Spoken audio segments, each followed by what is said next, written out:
Oh, hey, how are we doing? Welcome to Chain Reaction. Okay, so we're going to be looking at High on Life.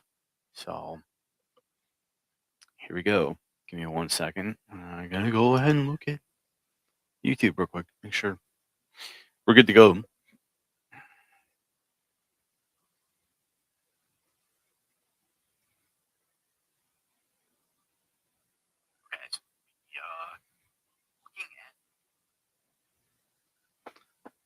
so, okay, here we go, guys. Oops. It would help if I actually, what do you expect?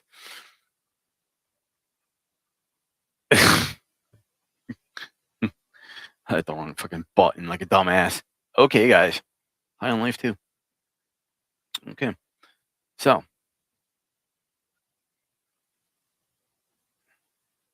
Oops. All right.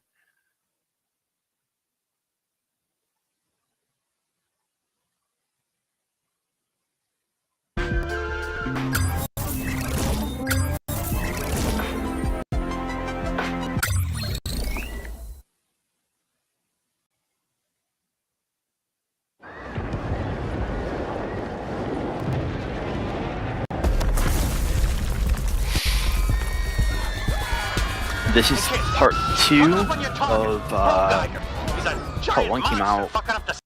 I'm not really sure when. Oh yeah, we see him. All right, let's do this. And unfortunately, guys, let's do this. Today we've got with us the famous bounty hunters who took down the evil G3 drug cartel. Happy to be here, Jimmy. Sorry. Let's go ahead and take a seat. Just go ahead and sit down. All right, give it up again for the G3 killer, everybody. We love you, G3 killer. We love you. Let me stop right there. The main character is known as the G3 killer now, because he took down the G3 cartel. So if you guys are familiar with the G3 cartel, there were various characters that you had to kill throughout the game, and yeah, it was kind of cool and kind of interesting at the same time. And then of course you meet this one here is called Sleazy. So she's going to be in this part of the intro. We're going to be stopping and starting a lot, so sorry, we get used to it. G3 killer, can I get an autograph? We're kind of in a hurry, trying to save your lives. Wait, draw me a picture of your face, please. We never get to see you under your helmet. Fine, but just one. Thank you. Make it look just like you. Just draw whatever. We gotta go. The drawing part in this game, is what was kind of the weakest part for me, personally, because I can't draw for shit. So, that was pretty much close to the weakest part of the game for me, as far as I was concerned. I didn't want to deal with the drawing aspect of it. I didn't mind crossing things off the board a lot, and it didn't bother me. But the drawing aspect of it was just no thanks. I'll pass on that. I really didn't care for it. But got through it. But for me, it was just a bitch.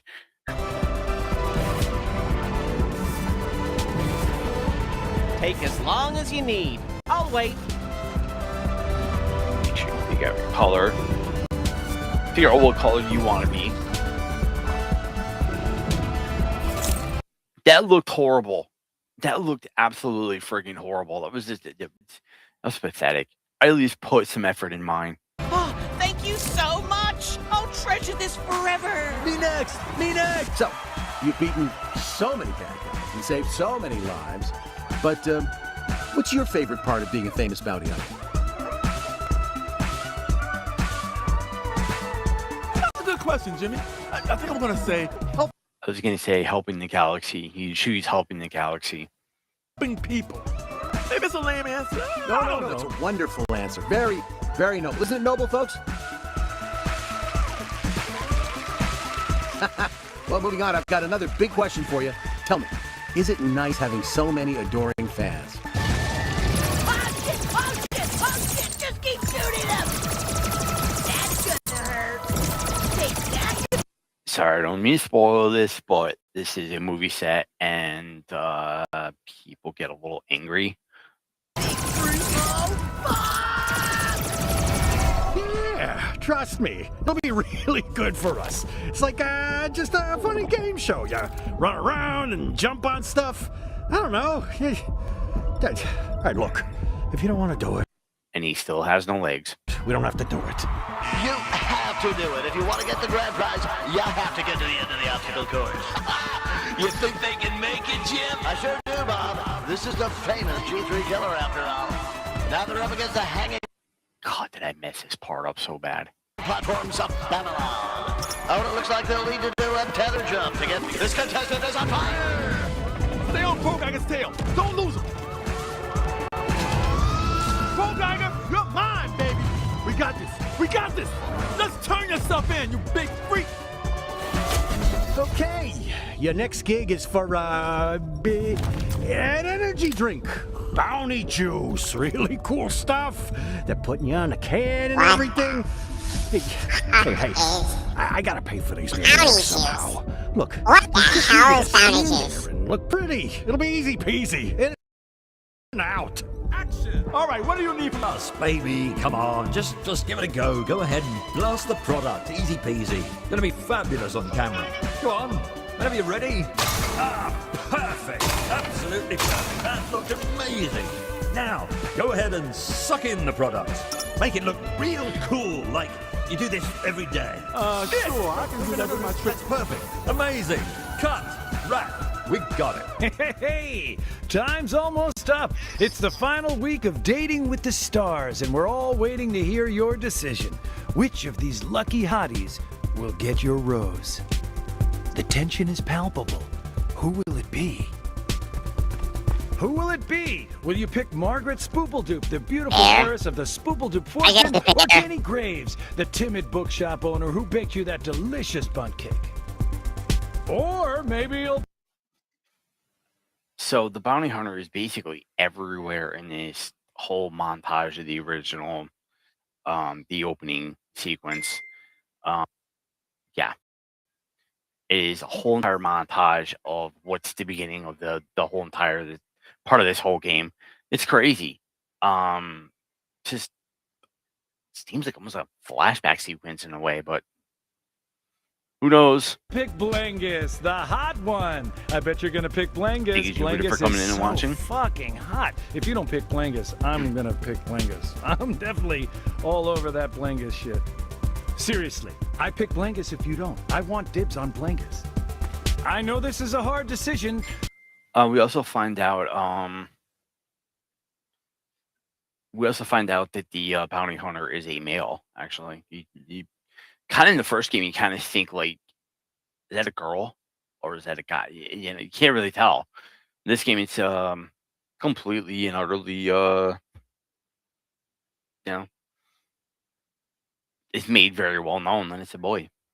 So drag it out as much as you want. We can even cut to a commercial break. That would be really good. The more commercial breaks, the better. Let's really milk this. Just keep staring at everyone and really think this through. We'll be ready to hear your answer when you have it.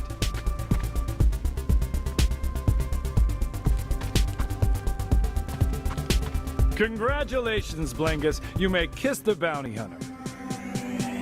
Very hot, very hot. Now let's get you two into that fuck tank and we'll film that. Ew. Ew. I am not going in the fuck tank with her. Ugh.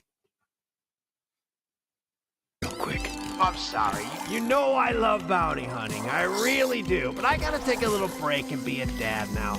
A dad to all these beautiful little blue angels. Lizzie, I just think your father and I would feel more comfortable with you. They're not angels. They're literally roaring on top of the house like that. They're going, ah! They're not angels. You not running around in an eco-terrorist cell blowing up buildings or whatever you do. We only blow up bad buildings, Mom, and it's for a good cause. You never understand. Honey, you'll thank us when you're older and able to get a good job because you don't have a criminal record. Yeah? And what do you know, Dad? You're just off in your own world while Mom goes to the movies with Let's Do It. Let's Do It is just a good friend. Let's do it. You told your mom to come by, right? Let's do it. Oh, sick. We love Let's Do It in this game. I love Let's Do It in this game. This shit. Let's Do It is so awesome. Let's do it. Honey, I'm so sorry. I was going to tell you. Yeah, I was going to She's humping. Let's do it. Oh, shit. tell you not to come by. Thanks for bringing by my old CDs. Yeah, happy to help. Breaking news now regarding the bleeding stars. An eco-terrorist cell in hot water for blowing up an oil refinery in the Regulus Nebula. Oh, gosh. What is your sister getting herself into? Things are getting a little more serious with the bleeding stars. Harper and I are gonna have to go back off the grid for a bit. I promise we'll reach out if we need any help. See you around, I guess. I mean, look, I still see you around, but you get it, right? Oh, come on, Blangus. You're not breaking up with us, are you? I chose the bear. You've been kind of, I don't know, distant lately. Like you're just going through the motions. This could be you one day, you know. Sure, today I might be the bounty.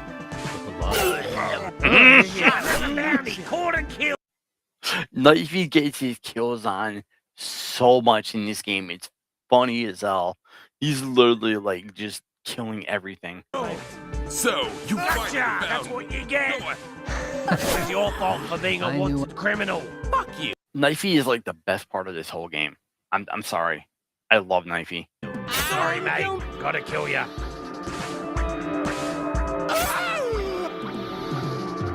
Oh my god. Is stabbing getting boring?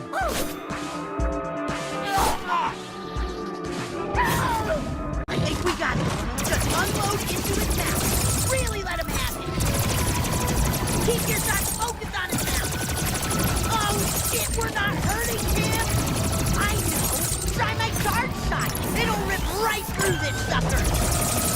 You didn't know what you were getting into, but you messed with us, Crow Geiger. Eat shit.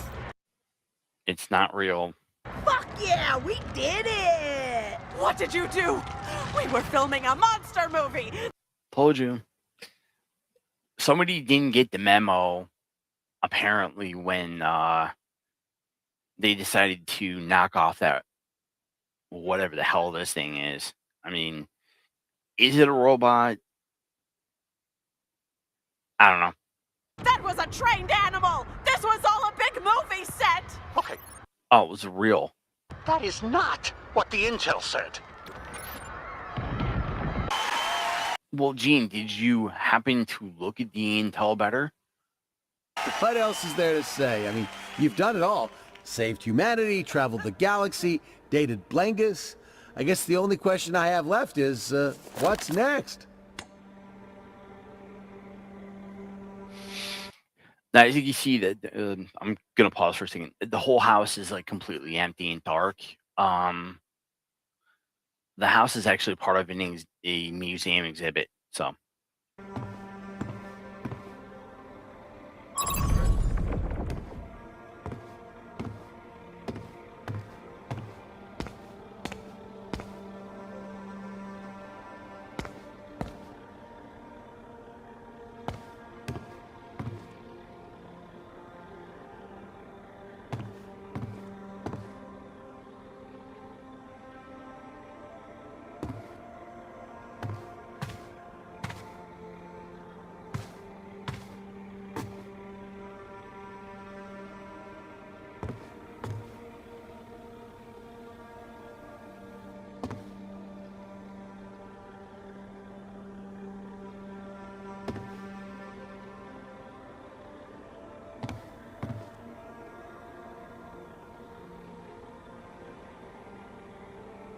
I didn't even look at this part. I just bypassed it.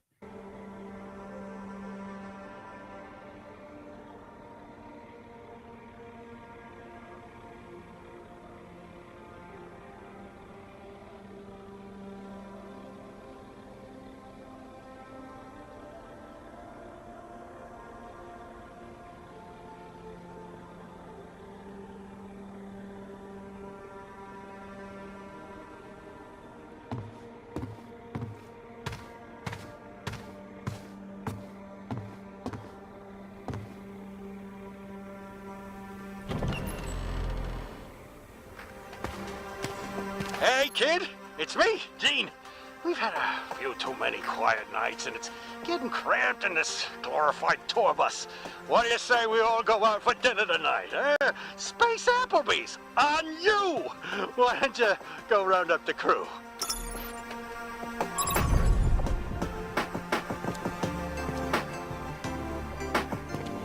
A suburban Earth home once owned by the G3. So you guys are not sure, if you have Xbox, make sure you guys download High on Life 2. I absolutely like this game. It's one of my favorites of this year. I like the first one too, so go check it out. Also, you can also check me out on www.twitchtv.com/InfusedZKiller. I'm live 4 days a week, streaming various video games. So come check me out. Killer. It warped to Lim City during the first G3 incursion and was subsequently used to travel all over the galaxy for increasingly dangerous bounty hunting missions.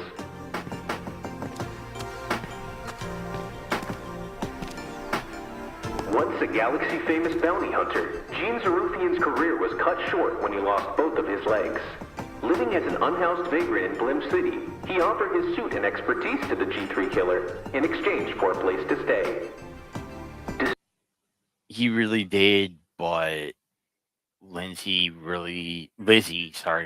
had a really hard time with it. She really didn't like that idea, but you know, he lost both his legs. Despite his fall from glory, Gene proved invaluable as mentor and handler, helping orchestrate the campaign that brought down the G3 cartel.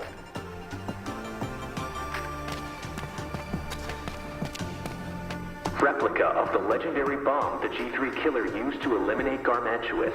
The G3 killer performed one of the galaxy's most heroic He also shoved Kenny up his ass too.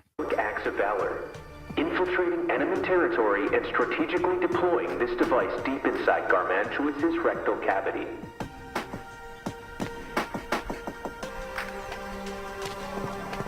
Hey, fuckface, get over here. Sorry for swearing. That is Jack Black. That is Jack Black and Susan Sarandon. I'm sorry, but that is Jack Black and Susan Sarandon. If you guys don't, if you guys don't see the resemblance, I'm sorry. This would be the perfect time to play Lava Chicken, but no.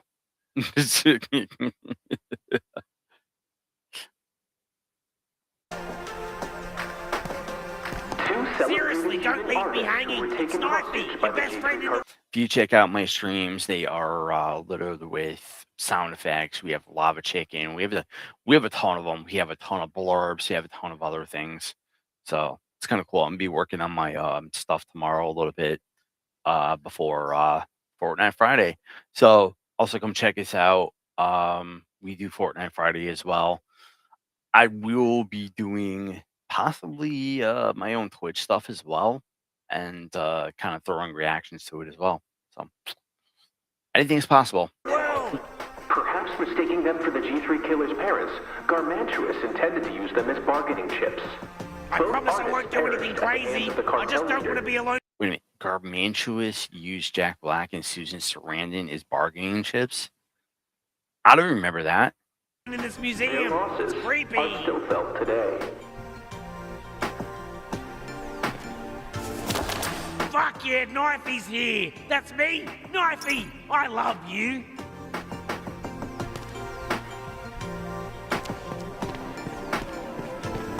Knifey was temporarily outfitted with this chainsaw attachment during the G3 killer's raid on Muxalon, the corrupt shipping conglomerate. This could have been the this very well could have been the DLC, as far as I know, because I remember him being part of that DLC. I remember him being in the DLC. I haven't played the DLC, but I remember that from seeing it. So I saw it somewhere else. Actually, I'm here. The famed human bounty hunter from Earth, who allied with the Gatlians and Knifey to dismantle the G3 cartel. Operating from Blim City alongside Gene Zarufian and a team of brave Gatlians. Together, they systematically hunted the cartel's leaders, brought down Garmantuous, and ultimately saved Earth.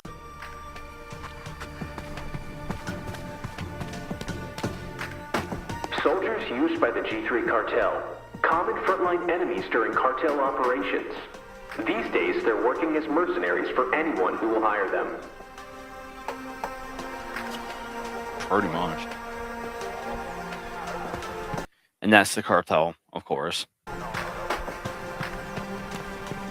They were so much fun to kill, because their heads would pop right off so quickly. Nugman served as magistrate of Blim City during the G3 crisis. He initially aided the G3 killer, presenting himself as an ally of humanity, while in truth gathering up humans to hand off to the mysterious scientist and war criminal, Dr. Gurgula. Klug Yeah, he ended up killing him. ultimately vanished under mysterious circumstances, leaving behind suspicions of betrayal and a mystery that may never be resolved. Oh, no, you didn't kill him, but he just fucked off. Lizzie is the older sister of the famous and deadly G3 killer. When the G3 invaded Earth, she survived alongside her sibling and aided in the mission from their home base. Yeah, see, they're still going with, we don't know the sex of the, the G3 killer, bounty hunter, or whatever. They still, we know who Lizzie is. Her literal home.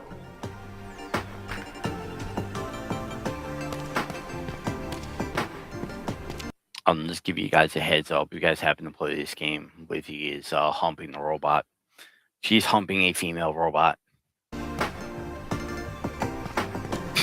Gatlians are rebuilding in New Gatlas, forging new lives among the humans as both species recover from their shared suffering at the hands of the G3 cartel. Though their numbers remain small, they are adapting and integrating, carrying forward their culture in a new world. The planet Earth was once a peaceful, undiscovered rock full of primitive aliens called humans, who hadn't even invented space travel yet.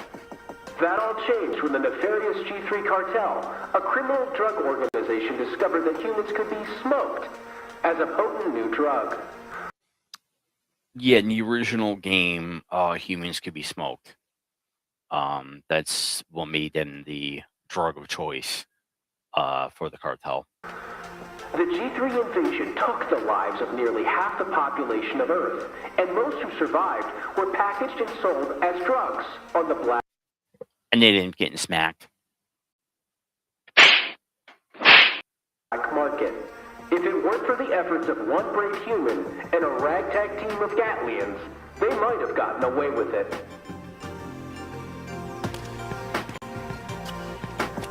The planet Gatlas. Once home to a race of weapon-like aliens called Gatlians, now a ruined wasteland, the planet's surface was decimated by the G3 cartel when they invaded and enslaved Gatlians to serve in their mercenary army.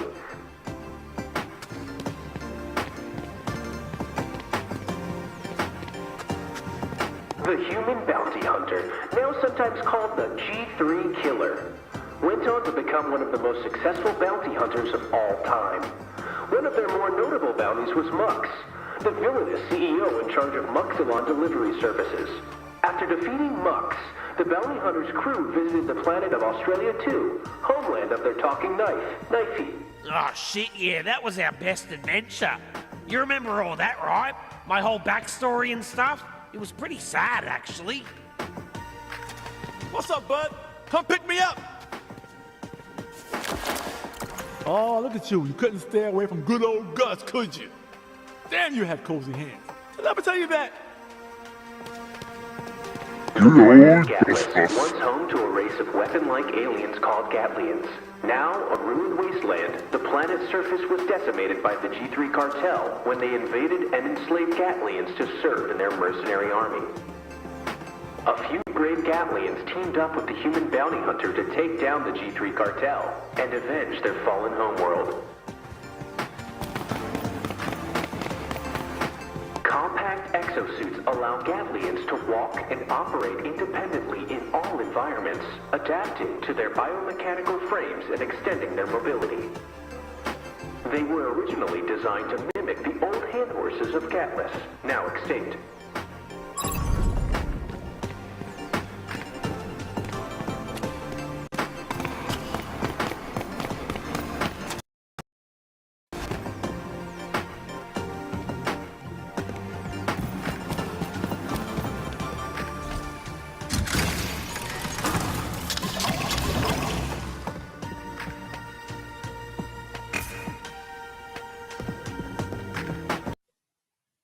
That energy drink is actually what allows the Gatlians to do their special moves.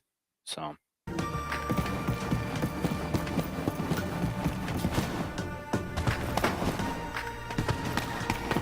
The G3 cartel was run by Garmantuous and his band of monstrous lieutenants. Each of them powerful in their own way. None stood a chance against the amazing... he fucking shot his teeth out. That's awesome. He shot his teeth out. human bounty hunter and their Gatlians. The leader of the G3 cartel was a monstrous criminal named Garmantuous.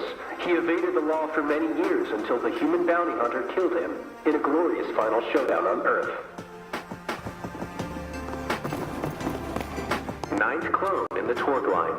Ruled the Blim City slums through rackets, coercion, and clone feuds.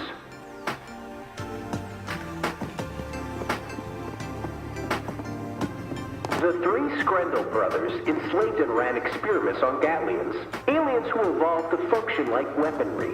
These Gatlians, once... They were, the Skrendel brothers, they were extremely difficult to take down in the first game.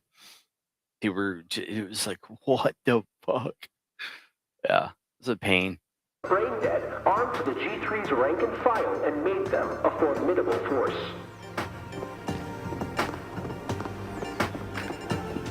The great mind of Dr. Giblets was wasted as the head of G3 R&D. It's rumored he worked under the mysterious Dr. Gurgula, long missing from the public eye.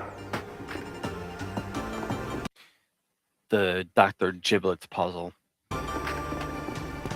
Douglas oversaw the G3's training and recruitment program. The G3 almost exclusively employed Merkelids. In the years since, their species has remained in henchman roles wherever they can find the work. Krubis was in charge of the G3 mining operation on Zephyr Paradise, where his men dug up and packaged Fergles, another sentient drug. Like, all these creatures ended up becoming drugs. It's really strange. Nipulon served as Garmantuous' right-hand man. He oversaw the public-facing arms of the organization and dealt directly with the clientele. Oh, we won't see the last of him, trust me. You don't see the last of him in this game. Download it from Game Pass and give it a try. You might like it. Krubis was in charge of the G3 mining operation on Zephyr Paradise, where his men dug up and packaged Fergles, another sentient drug.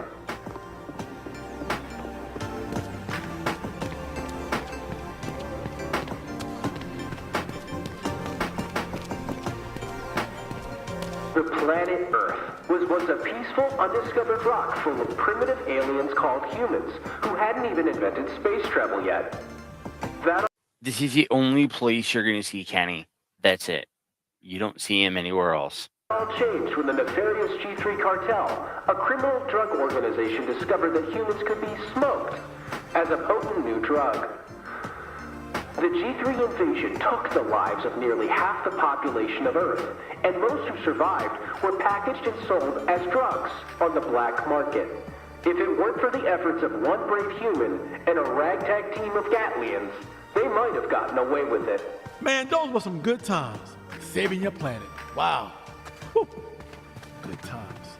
A combat exosuit worn by the G3 killer. It was inhabited by Pseudo, an onboard AI that guided, warned, and nagged its user. Hey, dipshit! Over here! Pseudo was such a bad asshole. I mean, it was a... He's worse in this game. He was a... God, man. So annoying. Here we go! Sweezy's back in action! Did Gene mention dinner? Why don't you bring Gus out for a second? I want to get a quick little catnap in, real She always calls you dipshit. fast. Maybe just a quick 10-second one. Oh, hey, letting Sweezy get another one of her naps in, huh? I don't know how she can fall asleep that fast, and for such a short amount of time.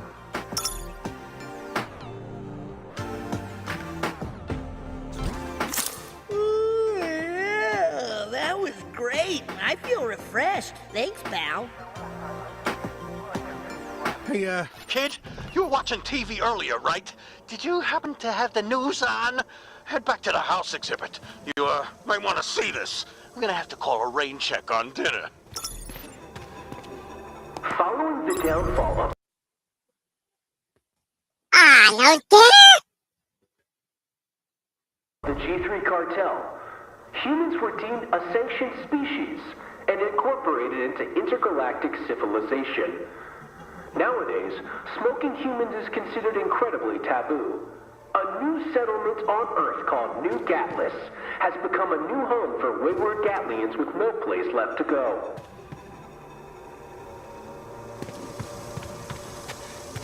Sweezy was once the prisoner of Douglas, a high-ranking G3 member, until the G3 killer took him down and set her should come free. back to the house exhibit. She teamed No up with rush. them to hunt Well, the G3 maybe a little cartel. rush. Gene's way of saying move your butt. This modest home computer is where the G3 killer first honed their reflexes and sharpened their instincts playing Buck Thunder. What began as simple entertainment became unexpected training, laying the groundwork for the skills that would one day bring down the G3 and save the entire species. When they say video games lead to violence, this is what they're talking about.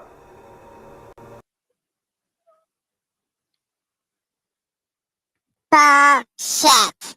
There is no way in hell that video games would ever and has ever led to violence. Ever.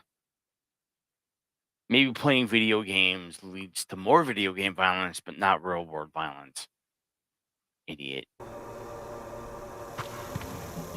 A legendary Gatlian hero recovered from Dr. Giblet's lab, Let's do it! where the G3 kept him on life support. Restored to combat use, he later fought alongside the G3 killer during the heroic push against Garmantuous. Okay, seriously, you really should get over here.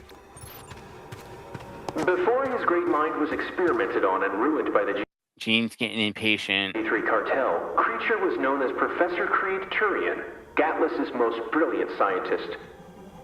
After his capture, he was subjected to extreme and brutal experimentation at the hands of the Screndel brothers.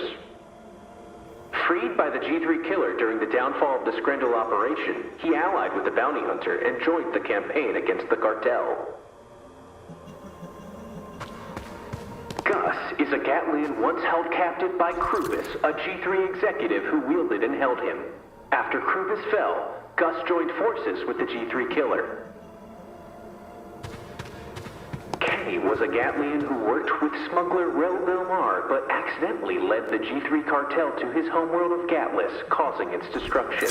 Yeah, Later kid, partnered this with is the getting G3 worse every to fight second. back against Better the get back to the cartel house and exhibit. help bring down their ASAP! leader, Garmantuous.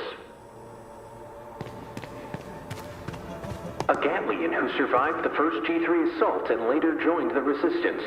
Years Yeah, she's with Lizzie now. after Garmantuous fell, she teamed with the G3 killer for a brief period to kill Muxilon on Paraxis. Sentient Blade from Australia 2 once partnered with Gene Zaruthian before ending up with the Torg crime family. After the 9 Torg job, he allied with the Offworld bounty hunter known as the G3 killer. He wants to stab Gene. In the first game, you stabbed Gene with knifey. It's funny as hell.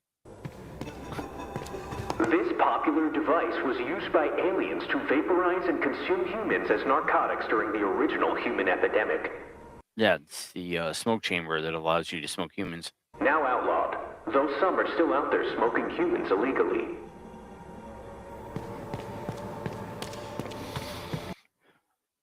If you hadn't played the first game, you smoke a human, the human dies. shielded fortress used by Garmantuous, leader of the G3 cartel. Served as his forward command post.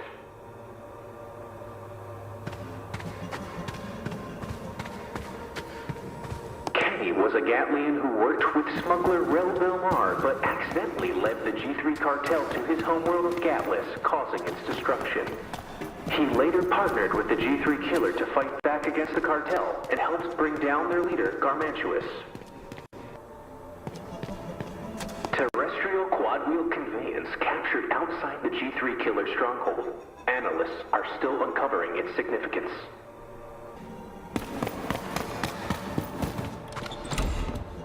What's the problem, Gene? There's no easy way to say this, kid. But I think your sister Lizzie's in serious trouble. What? Really? The bounty forums are going nuts. You know that rebel outfit Lizzie rolls with? The Bleeding Stars? Looks like they got into some sort of trouble and... shit. Yep. Now there's a bounty on her head. A bounty? For Lizzie? A huge bounty. That's not good. Yeah. She's gonna have a lot of bounty hunters gunning for her. We gotta do something, like big time. Dust off the bounty 5,000 and select your sister's bounty. We need to... This is just messed the fuck up. Messed up. Even when I played this game, it was like, that is fucked up.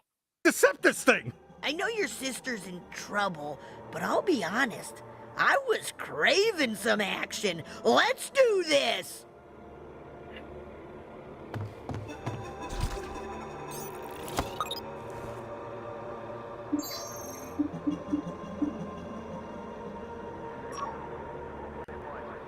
It's got a lot of the old bounties on it. All right, good. Just hop through the portal. That's as close as I can get you. All right, Lizzie's somewhere in the Circuit Arcadia Zoo. Got it. We'll get in, save Lizzie, get out. Just try to keep a low profile. The last thing you want to do in this situation is fight another bounty hunter. I'll catch you a chant that isn't so wordy and maybe rhymes a little bit. Humans are aliens too. Humans are aliens too. No way. Fuck you. Humans don't belong in zoos. No way. Fuck you. Humans don't belong in zoos. No way. Fuck you. Humans don't belong in zoos. Hell no, we won't go unless you release the humans. Then we'll go. Just stop keeping humans in your zoo. Horrible, horrible chance. It's hard to think of catchy rhymes all day. We shouldn't have to do that just to convince you it's bad to put humans in zoos. Humans are aliens too. Humans are So bad. aliens too. No way. Fuck you. Humans don't belong in zoos. No way.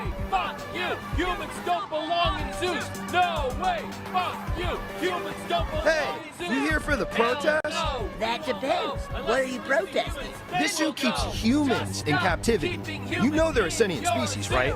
Unlike what Big Pharma would have you believe. Oh, hell yeah. We'll make some noise for your cause. You can count on it. Wait, are you? You are! Oh my god. That's right. But don't make a whole big deal, okay? Sure thing, G3 Killer. You got it. So, why are you here? That's kind of on a need-to-know basis. I know why you're here. It's to help the humans, right? Well, we're here to help a human. No, we won't go unless you release the humans. Then we'll. And it's retaining some of the same humor. It had some of the same humor from the original. Go. Just stop keeping humans in your zoo. It's hard to think of catchy rhymes all Sorry, day. can't let you inside. Zoo was closed for the day due to security concerns over these protests. Humans in zoo. Humans are aliens too. Humans are aliens too. No, wait. You can't stop us. Hey, come on.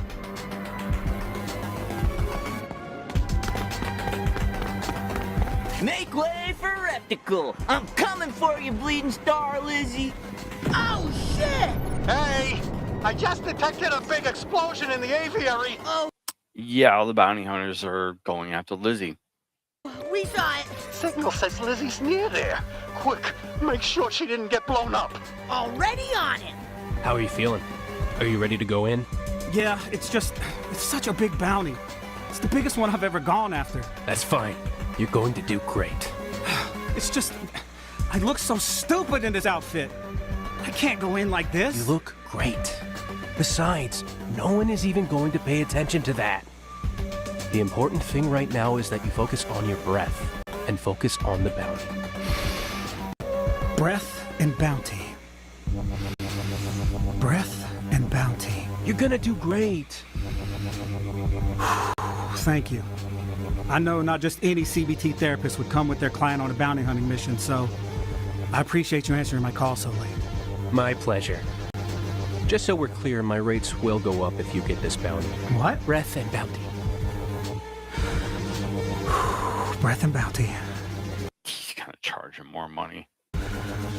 Breath and bounty. Breath and bounty. Breath and bounty.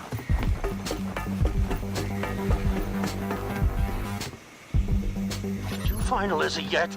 Keep following the waypoints. Something's coming! We're called the good guys. And yeah, you're gonna see us a lot. Here we go! That outfit you're up against is the good guys. That's their name. A military company. They recruited a lot of G3 guys after the cartel went down. No idea what they're doing here. This might be bigger than we thought.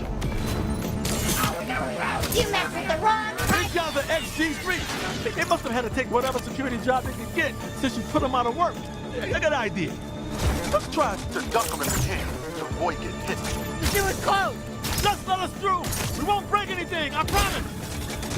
Why are we fighting this hard to protect the zoo?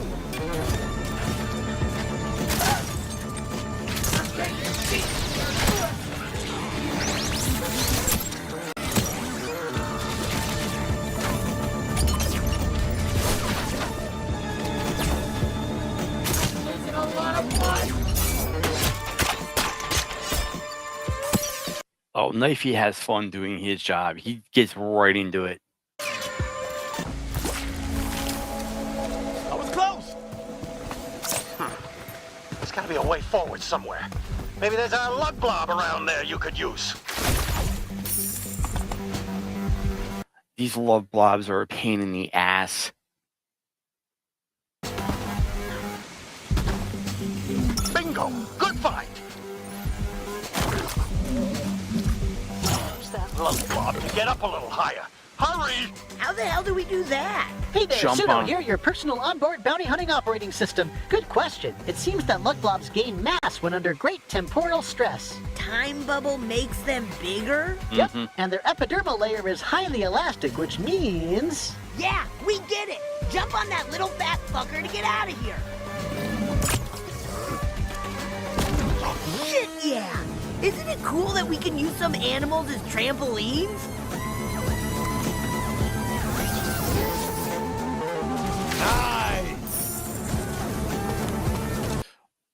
Let me know in the comments, guys, if you want me to stream this game at all. I can definitely re-download it on my Xbox.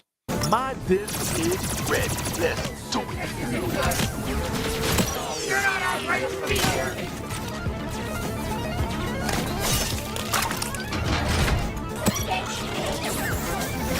I'm pretty sure these good guys are all just ex-G3. We're never gonna be free of those losers, are we, huh? I guess we put them all out of a job. But that doesn't mean that they're supposed to run off and become cops.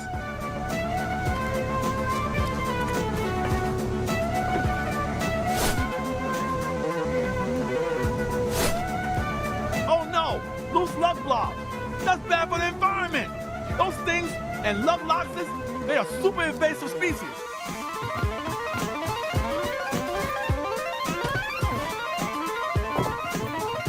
Better run! Sorry guys, only passing through to save a friend. You know how it is.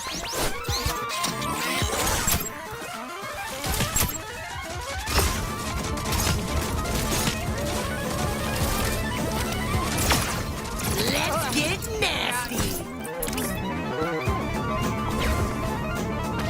I'm gonna get you!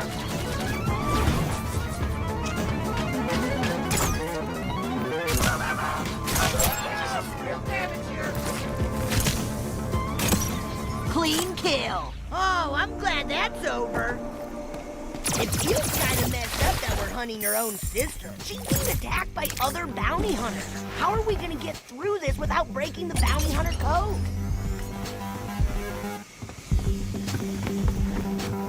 Don't get distracted by the cute animals, dipshit. We're here to save your sister. She always calls the bounty hunter dipshit.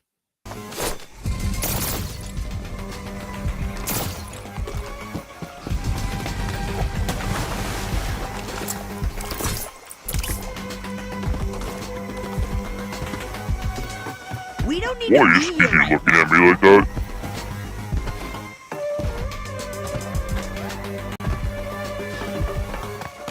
Holy shit! It's you! The G3 killer! You're my idol! We're going to bounty hunting because of you! Cool, cool. Yeah, we get that a lot. Seriously, I'm a huge fan. I even bought some rubber You're my hero. online from an old G3 outpost you blew up. Are you here to kill Bleeding Star Lizzie too? Yeah. Let's say we are if that moves things along. Oh, wow, I don't stand a chance then. I'll leave this bounty to pros like you. Good luck. No blood? Oh, what a fucking ripoff.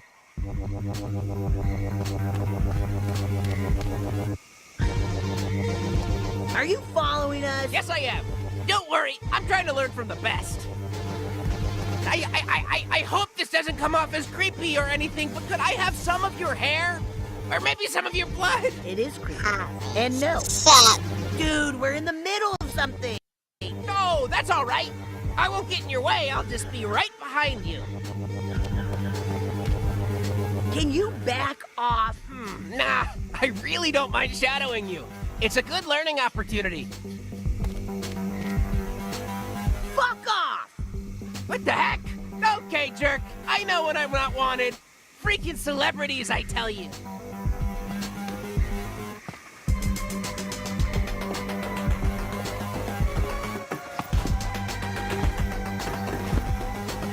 Too squeezy to get pissed to get him off their ass.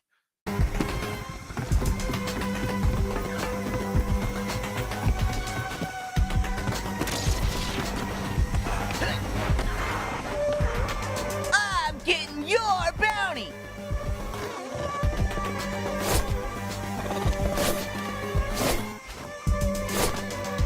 And I'm getting your skateboard. Kiddos, let's go over the plan one more Gonna have to find another way in. Gotta be careful on Take Your Kid to Work Day.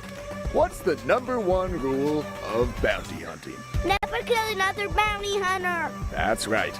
And why not? Because it goes against the bounty hunter code. Ha ha! I've taught you well, kiddo. Let's take. I love how they just put that right in your face. Like, don't kill another bounty hunter. A moment and steal our nerves before we start hunting down Bleeding Star Lizzie. Oh, didn't expect someone of your caliber to show up. See there, kiddo? This is one of the most famous bounty hunters who ever lived. Took down the entire G3 cartel. And you know how they did it? They followed the golden rule. Never kill another bounty hunter. That's right. You are the G3 killer, right? I think he has a fucking rubber on his head. Yeah, we are. But look, maybe you and your kid should stay out of this one. Oh, my son and I are definitely getting a piece of the action. Brought him for Take Your Kid to Work Day. Wouldn't want to miss getting front row seats to your moves out there. Yeah, I've got so much to learn. Don't say I didn't warn you. Some people say it's irresponsible of me to bring my very young child with me on bounty hunting missions. But, But what? Well, thinking about it now, I guess they're actually right. I'm probably gonna die. It's too late to back out now. The father-son bounty hunting duo are taking home their first big bounty today. Seriously, professional advice, just sit this one out. My dad pulled me out of preschool. He got held back a year or two. I'm 19 years old. Funny, don't look 19.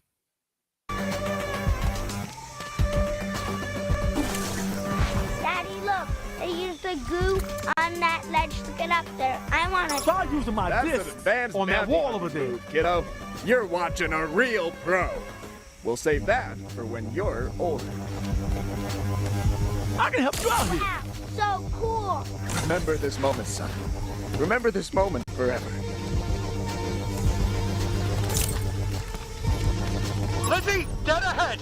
Is she okay? We're getting a lot of heat on this one, Harper. I know. What the hell is this? Something big, that's what. We're close. This doesn't all have to be on you, you know. Who else then? Who else is out there doing the right thing? Nobody. That's who. Just don't get too reckless, all right? Let's take a breather. I need a minute. Fine, fine. But only a minute.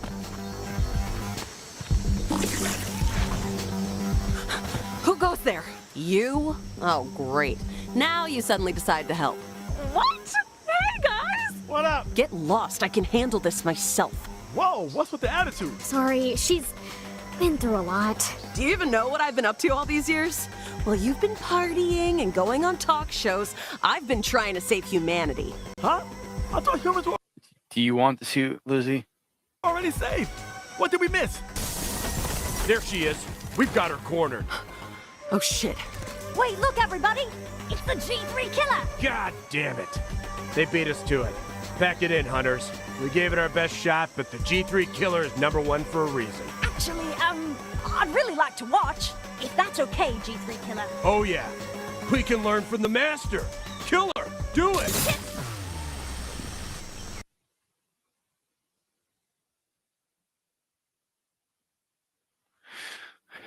I guess apparently the bounty hunter got killed.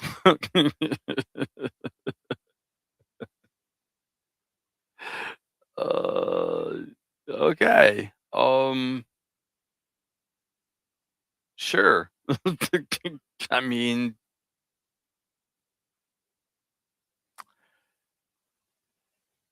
I think we're gonna go into the so first thing we're gonna do is we're gonna shrink this back. Give me a second, guys. All right.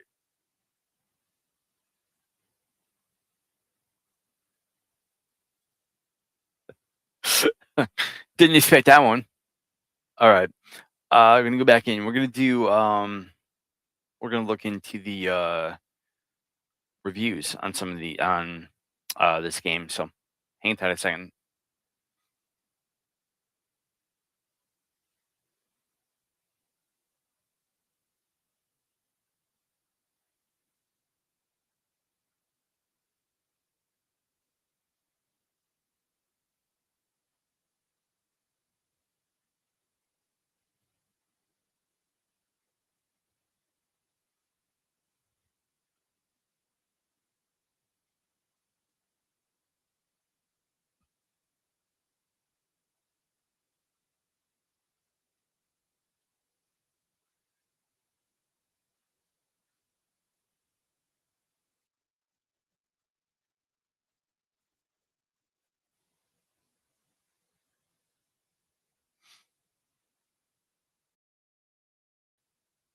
Okay, I found one.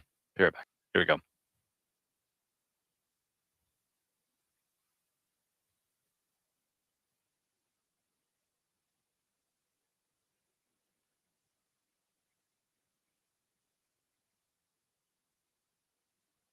Leave my family alone. Never mind, it didn't work. Stand down, Tom. This is a job for my new husband. My hero. Let's do it. Oh, that really took it out of you, didn't it, baby? Let's get you home to an Epsom salt bath. Oh, who am I kidding? You two make a great team, honey. I know I review a lot of vile and utterly repulsive video games on this channel, but I think High on Life 2 really takes the cake. I know I just said this in my Outer Worlds 2 review, but I think this is another one of the most disgusting video games I have ever played. And it's all... I don't think it was that disgusting, but I think it was definitely fun. Also another massive flop to the surprise of no one. Now, believe it or not, I actually did play the first High on Life, but I didn't... It failed? Well, that's news to me. that's weird. I really like this game. Review it at the time. I can't remember if it was out of laziness or maybe I just didn't think it was interesting enough to cover. Because truth be told, the first game is actually not that bad. Yes, it was horrifically unfunny. I mean, it's a Justin Roiland game. Think Rick and Morty Season 3 onward type. Alright, correction. Justin Roiland. Not Roiland. Roland. You fuckwad. Roland. And the game...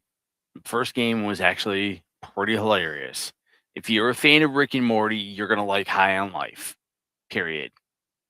Humor. I think I only laughed 3 times over the course of the entire game, and 2 out of 3 of those times were effectively the same joke, where I could just kill an NPC that seemed like it was essential. And the third one was just a mentally handicapped character doing a funny voice, which gets me every time. But ultimately, I would say the game is just forgettable, and I really mean that literally. Let's do it! We love Let's Do It. Because I couldn't remember 90% of it despite it coming out just a few years ago. But High on Life 2, oh god. Oh, it was a couple years ago. Okay, so it came out a couple years. Part 1 came out a couple years ago. This thing is so horrific, it's unreal. On the one hand, it is actually slightly funnier than the first game. Now, you could argue it throws twice as many shitty jokes at you, so of course, maybe a few more are going to land. But it also has way worse jokes, and just utterly repulsive, disgusting shit. In the beginning of the game, your mother cheats on your dad with one of the Gatlians, the mentally handicapped one, by the way, and later, it's introduced to you, you actually have a half-brother who is all That shit was pretty fucking funny. I'm sorry. I don't care what he thinks. That shit was pretty funny. also retarded and can only say one word, and he looks like a disgusting abomination. This is what they want for the future of the human race, and they're just rubbing it in your face as if it's a joke. Neither your character nor your sister treats this as anything weird. You never try to shame your... It is funny. It's hilarious. Mother for cheating on your father at any point. Your dad goes through an entire mission that is a glorified humiliation ritual, and at no point is it ever treated like the mom is the bad guy. I was Well, I mean, for crying out loud, you know, it's... They didn't get along, I guess, towards, like, the middle of the... I want to say during DLC, they were not. They weren't seeing eye to eye anymore. I mean, you saw it in the monologue in the gameplay that I was watching, that we were reacting to on that one. So, yeah, I don't. This guy is just. I don't think he is a fan. seething with rage at multiple points in this game, though most of the time I was honestly just bored. Ironically, I think the biggest downgrade between this game and the first one is that this is way more of a movie game. Believe it or not. I had a lot of fun with this game. I really did. I had an amazing time with it. I had fun. Like I said in the comments, guys, if you want me to stream this game, please let me know. Not High on Life 1. Also on Discord as well. We have a Discord. If you come and follow my Twitch, we have a chat bot that allows you to jump into Discord. Come into Discord and let me know if you want me to play High on Life 2. Actually had some sort of light Metroidvania elements. You had a real reason to come back to levels. There was a sort of semi-linearity to things with like these little sandboxes. In the sequel, every single mission is a linear hallway just broken up by really basic puzzles. There's definitely more cutscenes than there is gameplay. And just like the first game, most of the content of these cutscenes are basically a series of rejected comedy skits. There was not a lot of cutscenes as far as I was concerned. There was a cutscene here and there, but it wasn't too abrasive. From SNL, or maybe more appropriately, Rick and Morty, which is ironic given Justin Roiland resigned from his own studio he created because of the sexual assault allegation. Roland, yes, he resigned. Okay, guys, so let me sorry. Justin Roiland is an ass. Okay, plain and simple. apparently he had some sexual thing happen with other women, and they found out about it, and they basically made him step down. He didn't do it through his own volition. He was forced to do it. Or whatever the hell they were, which makes you question where the funding for this game even came from, because this is self-published. I was under the belief that Microsoft published this game, given that it is a day one Game Pass game. But no, officially, this is an indie game, if you want to go by that definition anyway. Yes, this was developed and published by Squanch Games. Now, there's no doubt that Microsoft paid for a lot of this game's development. Or did you get it for free with some deal? One of those game services, huh? I'm going to say this right now. This game is very, very, very self-aware. Very self-aware. So You're playing it on one of those game services. That's money out of our pockets, I'll have you know. I mean, yeah, they pay us a lot to put it on those things, like millions sometimes. But still. And I think it's pretty obvious to anyone who's a noticer here where the rest of that money came from. There sure are a lot of early life sections you can read on the developers involved with this game. One of the most interesting ones is the lead narrative designer, Alec Robbins, who apparently created an award-winning webcomic where his self-insert character dates Betty Boop. I wish I was making this shit up. So of course you can expect a lot of the types of disgusting humor that God's chosen people love to put in their art. I think you know exactly what to expect based on that description, and I'll try to include some of the most notable clips in this review. Oh, and I feel like I've said more than enough things to make nobody with any sanity want to try this game, but I definitely think it's worth mentioning that I also got a game-breaking bug within 30 minutes of the end. I had no game-breaking bugs at all. And he's playing on PC. But for me personally, if you're a fan of the first one, you're going to be a fan of the second one. If you're a fan of Rick and Morty, you're going to be a fan of both games. Into the game, yeah, so I got hard locked out of fighting the final boss and had to watch the ending on YouTube. All right, that's more than enough preamble. Let's get into the review. Before I get into High on Life 2, I'll briefly explain what High on Life 1 was about. You play as a human whose planet is invaded by the G3 cartel, who seeks to turn human beings into drugs. And so, with the help of an alien race of guns called Gatlians, humans are very smokable. You become a bounty hunter and take on missions to eliminate the cartel. Eventually, you stop them and save the humans, and you become a bounty hunter celebrity, which leads directly into the second game. It gives you a brief intro that shows how you end up losing all of your money, your fame, and even a wife of your choice. Of course, the 3 alien women you have to choose from look grotesque. And they ultimately just leave you anyway, just another unfunny gag. Speaking of which, this is where you learn that your mother cheated on your father with "Let's do it!" the BFG from the first game. And as I already do it right. Let's do it! Spoiled in the intro, this becomes important later. You also get to see that your dad is living in an apartment by himself with like no furniture, so obviously your mom took everything. Isn't that funny? Yeah, and this whole sequence ends with you back at your house from the first game, which you learn is now inside a museum dedicated to all of your accomplishments from the first game, since you're a celebrity. Now there's gonna be many plot points in this game that are gonna make you ask, what the fuck? How does that make any sense? And of course, that's the joke. There is no explanation. You just canonically live in a museum in space. Now, this is when the plot already gets stupid pretty fast, as you quickly find out all of your efforts in the first game were a waste of time, because instead of it being the G3 cartel that wants to turn humans into drugs, it's now Big Pharma. A company called Rhea Pharmaceuticals wants to argue in intergalactic space court. No. Let me stop right there. Okay, I'm gonna kind of ruin it for you guys.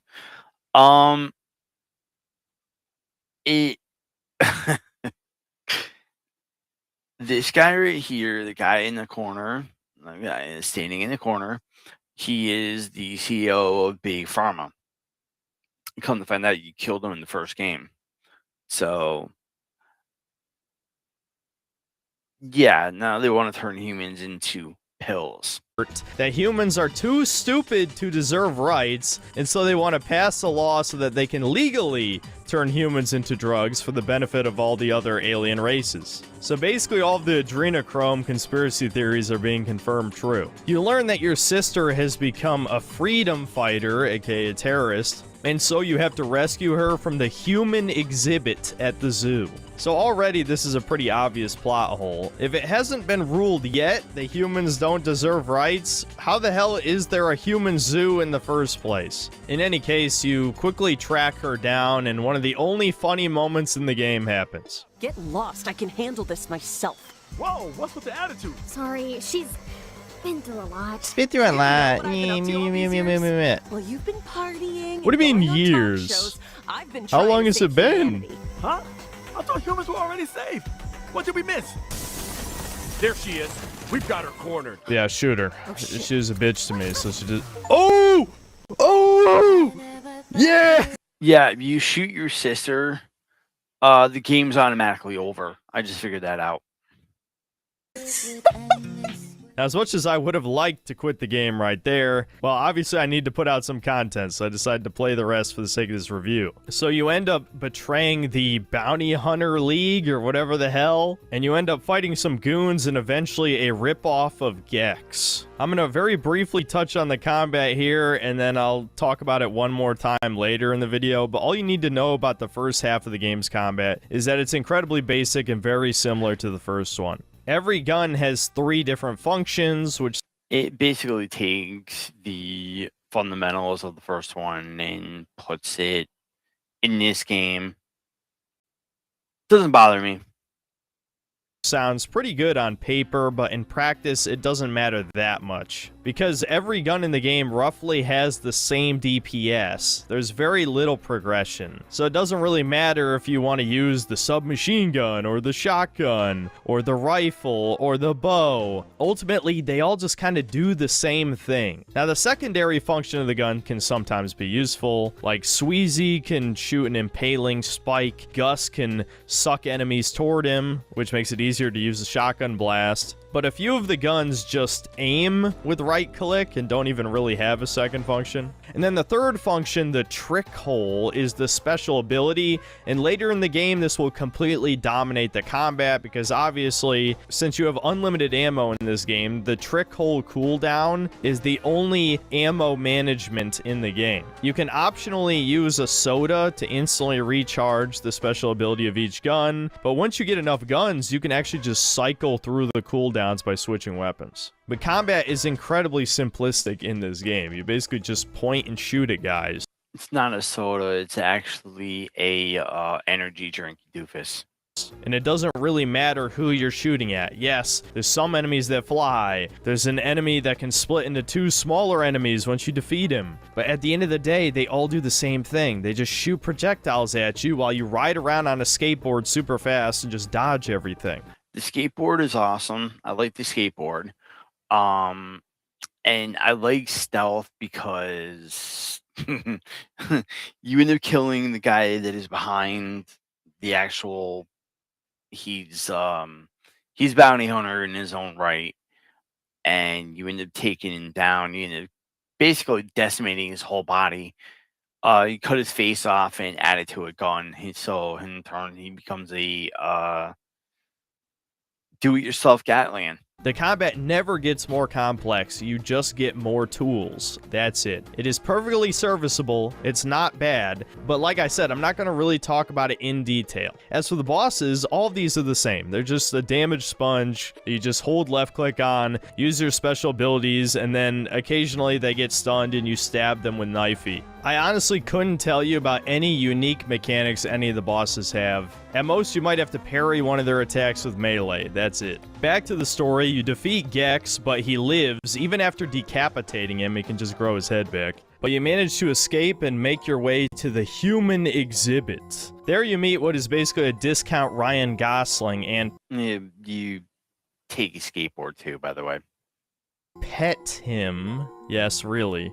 And eventually make your way to the basement of the veterinary office, which Petting that guy was creepy as shit. I'm not gonna lie. turns out to be a secret lab for Rhea Pharmaceuticals. There, a nerd emoji explains that they're refining humans into a pill called Humanza Pro that they want to sell to everyone. Then you fight Gex one more time. He's convinced he's actually the baddie. Yes, they literally do the fucking meme. I can't believe this shit. And so you and your sister escape, and you take up a new base of operations inside what looks like a 90s arcade. What ends up being an important plot point later is the gang ditches your old bounty suit because the OS was starting to turn against you. I guess it was hooked up to the bounty hunter network so that when you betrayed them, the suit was supposed to freeze you so you could be apprehended. And so they just copied the suit data into this shitty looking ski suit. Now you might be wondering, what is the ultimate plan to prevent Rhea Pharmaceuticals from winning in court and removing all I like that suit.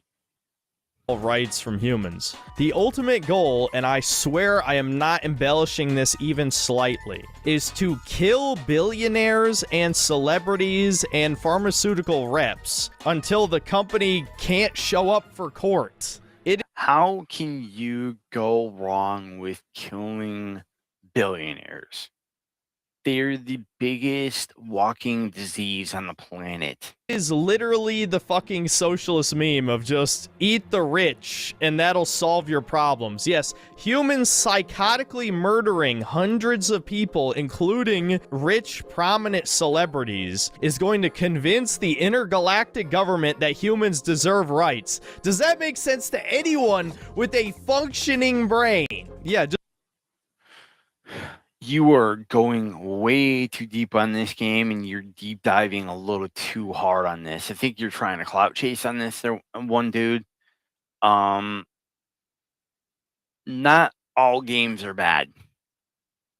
just act like a horde of YNs. That'll convince people to sympathize with you. I think it's pretty obvious what the allegory is here, who the humans are supposed to represent.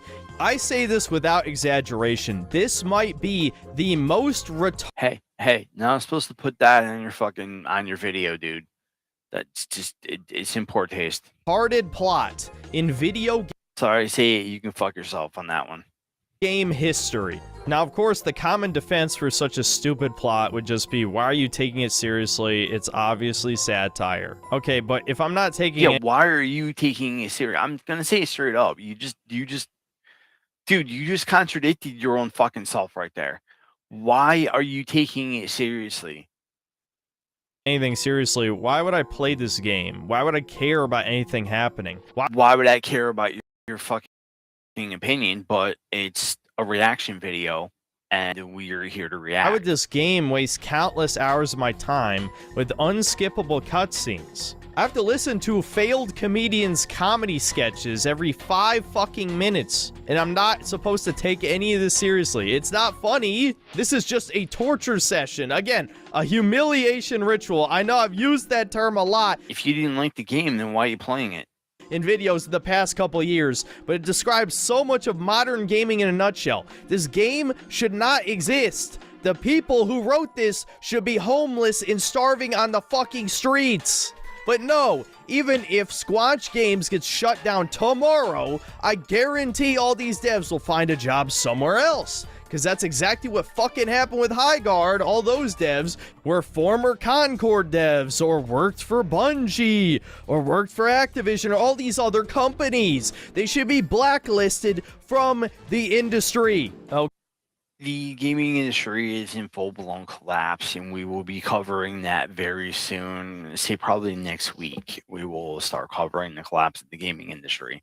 Right now, this guy is taking it way too fucking serious. I'm going to go ahead right now. I'm going to give him a thumbs down because I think his video is shit, but I want the content, so. Okay. Getting back to the plot. So yes, we're going to prove that humans deserve rights by murdering high-profile people. Yeah, that's gonna work. There's a metric fuck ton of referential humor in this game, and they're not even parodies, like they actually use the names. Like, you visit a Spencer's in this game. There's also a Party City. She was pretty funny. That was, I'm not gonna lie, that was funny. Right next door in the Space Mall. There's an. I was sitting on my couch. I was playing this game and I was chuckling. I played this game through its entirety, and I mean, it's like once you shut your brain off and you don't go too deeply into this game, you're gonna be fine. Ad for Glover and Bible Adventures made by LJN. You even get to play a small segment of said Bible Adventures. I hated Bible Adventures, but it was yeah, it was definitely it was made by LJN. Then Angry Video Game Nerd absolutely despises LJN, so it was kind of funny to just sit there and think about that and think about, this shit. It was actually quite funny. Game later, which was ironically one of the best parts of the game. So your first major mission takes you on a cruise to kill a billionaire. Yes, really, they refer to him as a billionaire. And you end up meeting your first new gun, even though it's not new, Travis, who is a reskin of the basic pistol that was voiced by Justin Roiland in the first game. Travis is a 43-year-old man who's about to go through a horrific divorce with...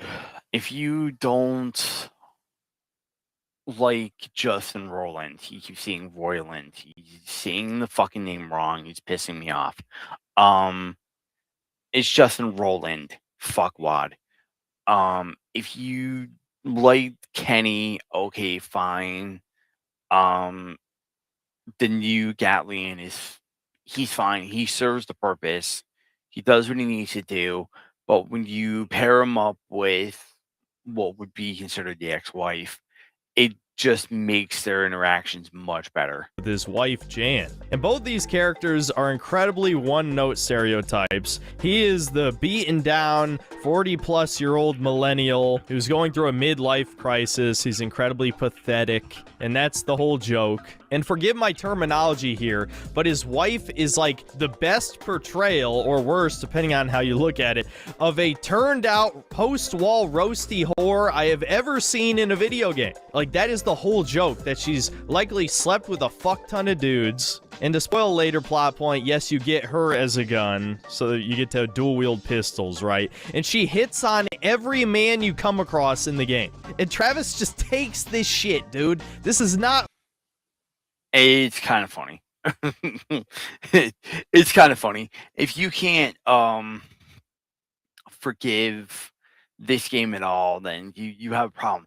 That's the we're during the wrap up. We'll talk about it a little bit more. Funny. This is infuriating. It's like they put Bill Burr and his wife in the game. Who the hell wants to see this? Anyway, to sum up a mission that probably took 2 fucking hours, you go on this luxury cruise with Travis as your date, and I want to point this out, that you basically play as a non-binary character in this game, because at no point do you pick your gender. You just get to draw whatever face you want on a piece of paper, which of course I drew a wiener, being very juvenile. He said non-binary. It's you don't know the gender. Even in the first game, you don't know the gender. Sorry.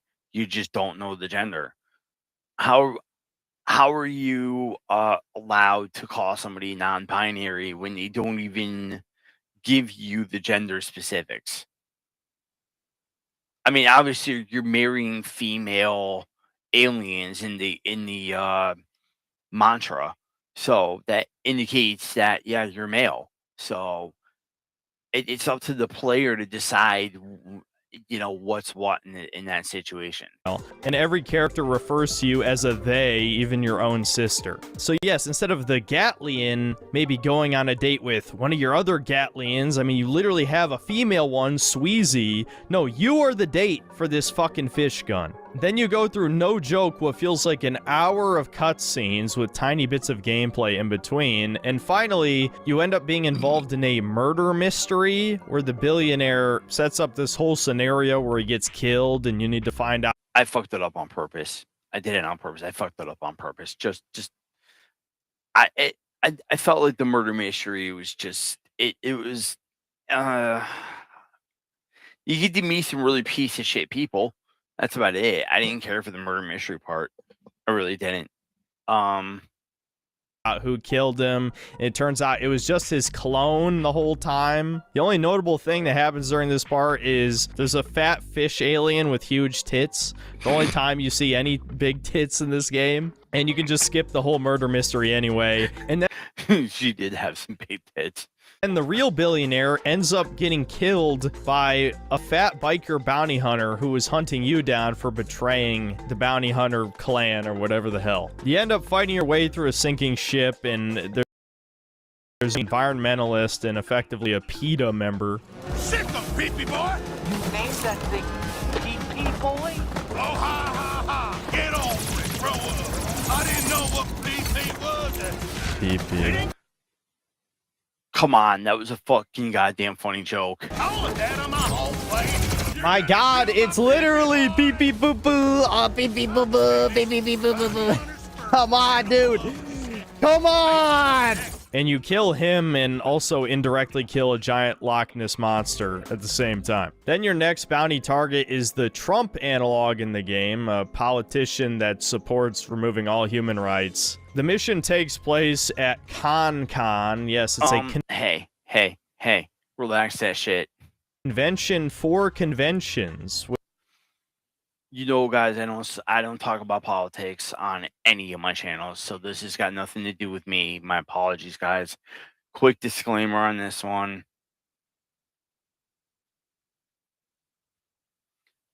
Quick disclaimer, I don't talk about politics. I don't know why this guy is swaying so heavy on politics. I have no idea. Fuck him and fuck this guy. But we're gonna continue.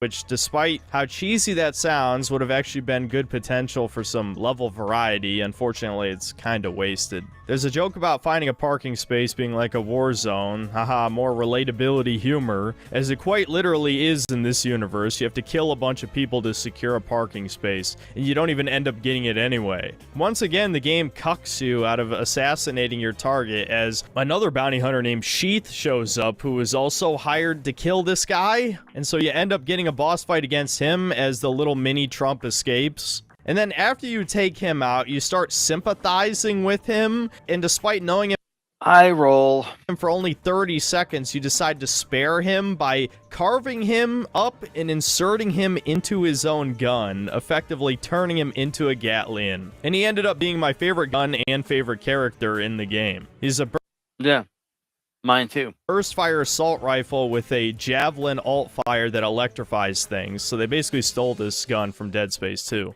And he's the only character that talks normal in this game. Everyone is this quirky Chungus, millennial writing, goofy, one-note stereotype that is unfunny. And this is the only guy who's just serious. And even some of the shit he says is kind of funny. Purge all of your egos. Prepare for punishment. You guys feeling okay? No!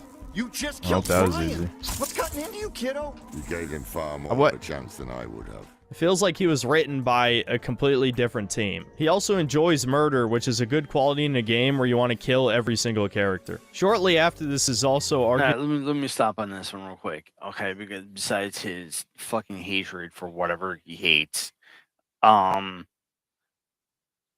stealth is probably one of the best guns in the whole game, and I personally I wish they would have just had him through the whole game, but obviously you need the other Galleons for special abilities. Arguably the best gameplay section of the game when you enter the Murder Con, which Knifey obviously enjoys, where you just kill a bunch of random people to get points, and then you fight a Knifey, if Knifey can cum his pants, he probably would have, because he thoroughly enjoyed MurderCon. Pyramid Head ripoff. Eventually you get to the end of this mission, you fight the Discount Trump in a boss fight. I noticed there were very few I really wish he would stop calling this guy Discount Trump. Obviously, he's not a Trump supporter, that's fine, but cut it out. It's not funny. actual direct references to anything Trump did in the past. You hating game is an insult because I personally like this game. It was not that big a deal. It was not that bad for me. 10 years. I don't know if this was Microsoft telling them to tone it down, or maybe people finally got tired of the countless repetitive Trump jokes about him having small hands, or his skin is orange, or his self-aggrandizing manner of speech, etc., etc. There's really not a whole lot of that. The boss fight ends with... I'm going to tell you guys right now, watch the State of the Union and address that he delivered. It's... This guy is not a Trump supporter. I can tell you right now. Just I can see them. I really see right through them. And like I said, I don't talk politics, but I'm just saying I see right through this guy. The gimmick section where he shrinks down and crawls inside your suit. Given everything else that's disgusting about this game, I thought they were going to go for the Ant-Man Thanos meme. But no, he somehow gets inside your suit's OS, and you have to fight him in the pause menu. And then it ends with you playing Bible Adventures on the... It's a messed up part, but it's funny as hell. It's kind of hilarious. It gets annoying in certain spots. NES, which I have to admit was interesting, not funny, but I was kind of getting into it for a second there, but then it pulls you back out of it. And the boss fight ends with you using Knifey to stab yourself in the face while the mini Trump plays Donkey Kong, and eventually you kill... He's not Trump. He is a completely different character. He's a complete... You know who the character is. You see who he is. You see his name. He's not Trump. This guy is just... He's a useless human being. He's a little ant on people's boots. He's nothing. I will not be watching any more from this guy anymore. So don't worry, guys. Him, but nearly bleed out. Now, there's actually no consequences for this. In fact, your sister even addresses the fact that you just killed a senator and will be on every government watch list, and your bounty is reaching unprecedented heights. Yet somehow this is all going to lead to the government ruling that yes, humans do deserve rights and shouldn't be turned into drugs. Make it make sense. Now, believe it or not, up until this point in the game, it makes sense. Okay, let me make it make sense for you guys that are watching on YouTube or tuned in. If you take away their funding, if you yank out their funding, if you cut their funding out by basically killing these senators and all these powerful people, you're cutting the funding out. It made sense to me. It made perfect sense. I was debating whether or not this was even worth a real review and instead just another lazy stream highlights video. But then this game took a turn. You are told to meet your half-brother at the monorail station, as your mom and Les do it. And it's funny as hell, and you wind up having a soft spot for this guy, for this kid. Got serious and had a child out of wedlock. So you go to the monorail, you see your old buddy Creature, one of the guns from the first game, and who has little boobies, and you have to stick your arm in his orifice, and he spawns babies that attack people. And yes, you heard that right, it is a man. And Creature introduces you to your disgusting... He did it in the first game, dude. Abomination of a half-brother, Jeppy. And just like his father, he can only say his name. Jeppy's awesome. Jeppy! I think he only says his own name. Not sure Oh, if that's no. a brain problem or not. You cannot tell me the appearance of this disgusting abomination is not a commentary on miscegenation. This is like they, whoever they are, of course, those toucans from space, admitting that yes, the Kalergi plane is real, and this is their intentions for the future of the human race. It's obvious that the alien races in this game are an allegory for human ethnicities. So... And obviously, you spend way too much time over analyzing things.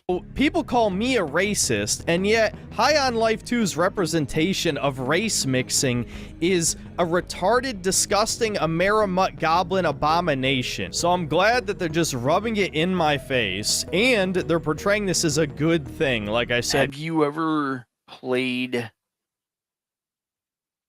And I'm talking about you guys. Have they ever played... at all whatsoever, I don't know, Mass Effect? They're all different kinds of alien species. Guess what? Same deal here.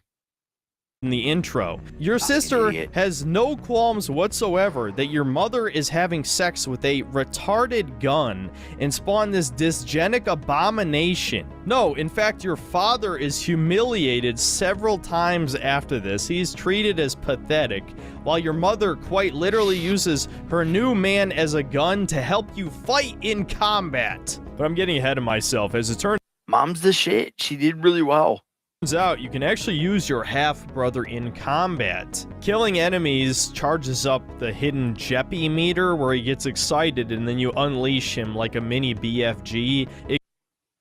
It's fucking awesome. That's why I like Jeppy. Except it's way shittier. Honestly, the mechanic was so superfluous that I forgot I even had him as an ability. Oh, look at this guy. I know big words. Oh, this guy's making me mad. Most of the game. I think I only ended up using him 3 times. Also in this scene, you nearly get killed by a mysterious bounty hunter that says you betrayed him and ruined his life. I wonder who this could be. Jeppy saves us, and then we go on to the next mission. This time, you're hunting down a crypto scammer. Yes, on the long list of horrific people ruining the human race, they decided to pick a guy straight out of Hustlers University. You can tell where the writer's real priorities are, and it's about as funny as you'd expect. You waste a bunch of time climbing up to his penthouse, because you're not allowed to use the elevator, and you have to end up going in paintings, Mario 64 style, which I'll admit, I kind of like that idea. And eventually you teleport to a planet. It was fun. I will tell you, going into the paintings Mario 64 style was... It was fun. I was like, wait a minute, this looks familiar. I'll admit it. I'll give the designers an A+ for that. Planet that looks like a PS1 game. I thought you were in the digital world, but they confirmed later, no, this is an alien planet that just so happens to look like N64 PS1 era. Except the aesthetic is done really poorly. It looks more like Bubsy 3D than Mario 64. No, the aesthetic is supposed to be played off for laughs. It's supposed to be funny. And this guy, obviously, most of the jokes that are in this game were going over his fucking head. The first part, and it went over everybody's head because the game failed because people were not getting the jokes. Part of this is obviously full of Zelda references as you fight your way through the Lost Woods and rescue a Tingle-like character. We're gonna pound your tight little ass with the paste. Excuse me? And yes, they make the obvious joke that he's probably a pedophile, though the game ruins this by never explicitly explaining or even hinting to what his actual... No, they hate him. They hate him so bad. They hate him so bad. And it's funny as hell. Crime is just saying that it's so horrible it would bump this game up to an adult-only rating. Wow, I love meta humor. This leads to the second legitimately funny joke in the game. There was like this big misunderstanding, and they really just don't like me right now, right? Okay. In fact, you could get in a lot of trouble if you're seen with me. I just need to know, are you my friend? We're best friends. Yes, we're best friends, Apples. Thank God. I knew you felt the same way. His name is Apples. You're friends with Apples? What's wrong with you? Bringing him here? Fuck that guy. We barely know him. He's just some creep we met in the woods. Set up punchline, let's go. Then after exploring a generic medieval village, we come across our next Gatlian, a Beau, who is about to be hanged by the townspeople. Yeah, he's gonna get hanged by the townspeople. You try to cut him down and they just keep putting him back in the same spot. And then you eventually have to figure out how to get him down. People for trying to help them by returning the money that they were scammed out of. Now, of course, in this segment, you're given the illusion of player choice. Kind of reminds me of the game that I played. This game I played ripped me off of $150. They were supposed to pay me, and instead they took it from me. As you have a time limit to convince the townspeople that they shouldn't kill him. Of course, I just waited it out to see what happens, and... I now pronounce you dead! No!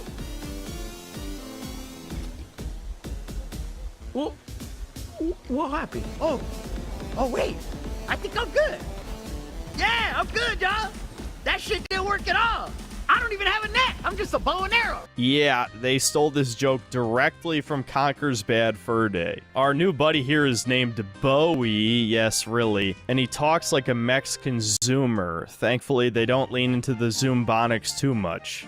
And before you ask, yes, they directly reference Jar Jar Binks by name, completely lampshading it, and they even bring the joke back up later, saying the guy watched The Phantom Menace and loved Jar Jar Binks and wants to meet him. How is that? I laughed so hard at that point. I was like, look, listen, that was pretty funny. Even funny. Literally no one has ever thought that in the history of humanity. And to make matters worse, you That's what makes it funny. even meet a guy later in the game who talks like Jar Jar Binks, except without doing the accent. What is even the joke here? It's funny. Also, despite the fact that this whole level is basically a video game world, there are very few actual video game references, especially nothing that an actual gamer would enjoy. Probably because people who made this game never played any games growing up, so I shouldn't be too surprised. Regardless, And this is why I liked this game, because it was a throwback to everything that I loved.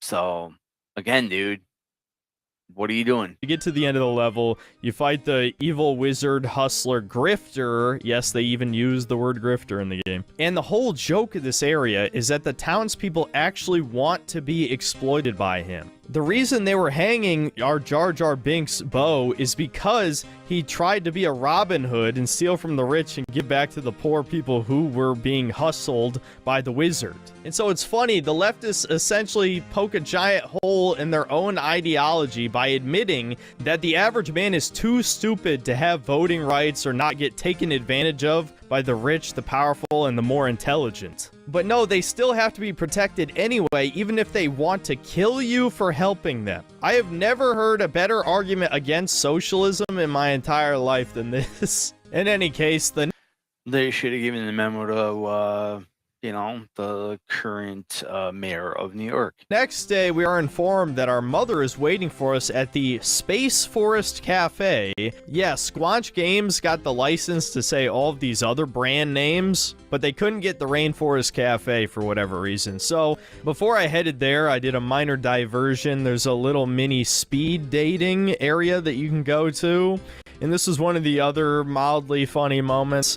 The problem is, so many jokes in this game actually have a decent setup, but then the punchline is either incredibly anticlimactic or over-explains the joke like a leftist meme and completely ruins it. But at least I was allowed to be mean to NPCs, which is always funny. To get to the Space Forest Cafe, we have to go back to the zoo from the intro mission, which requires us to skate through a sewer. In the meantime, Jan, Travis's wife, calls him saying that she knows exactly what he's been up to, and basically just bitches him out for like 5 straight minutes. And then we arrive at the Space Forest Cafe, and this feels like yet another disgusting humiliation ritual. I have never hated a mother character in a piece of media more than this woman, I swear. The reason Les and I wanted you both here tonight is because Les wanted to get your approval. I didn't hate her. I've met women like her. I feel sorry for her because she's just never going to change, and it's just unfortunate, but I didn't hate her. Before he asks for my hand in marriage. Oh my god, you already have a kid together. Do whatever you want. That's very sweet of you, Lizzie. How do you feel about this, hun? I'm going to kill you. It won't last. Cling to the false promise of marriage if you need it, but remember, you will die alone. Yeah, get fucked. He's so right.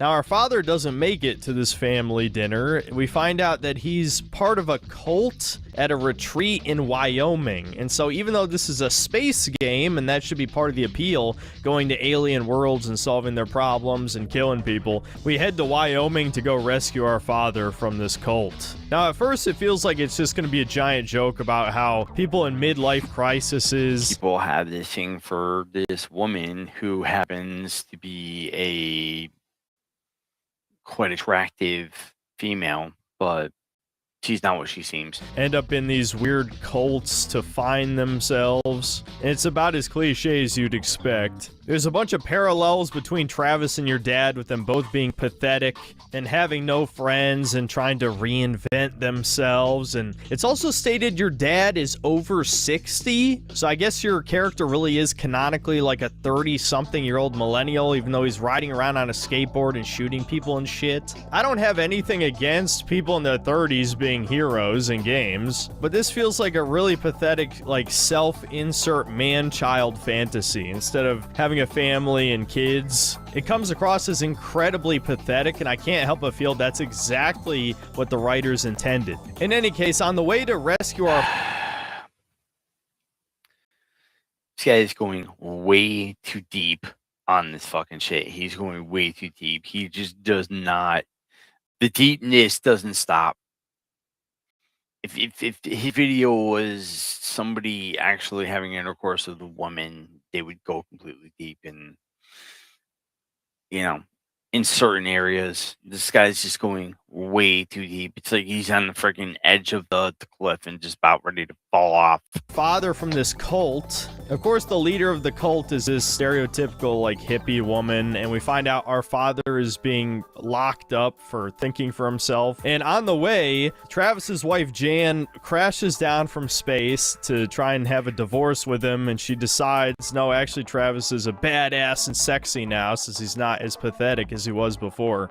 And so now you get 2 pistols, which I have to admit was an okay way of handling it. I just wish she wasn't such a whore for the rest of the game after this. I already spoiled it in the intro, but yeah, she just straight up fucking hits on every man you come across for the rest of the game if you have her out while talking to NPCs. Anyway, you find your dad. It's funny. And rescue him from a shed and find out that all of the cult humans on Earth have been infected with Las Plagas. Yeah, I don't even know what the hell was going on here. Maybe I missed a dialogue line, but how the hell did these people all get infected by some kind of alien virus? This just fucking comes out of nowhere. I guess because they had to have an action segment in this mission. It couldn't just be movie game shit, which on the one hand, that's good, especially because these actually feel like new enemy types, but it really does just come out of left field. And of course, your mom shows up and helps fight.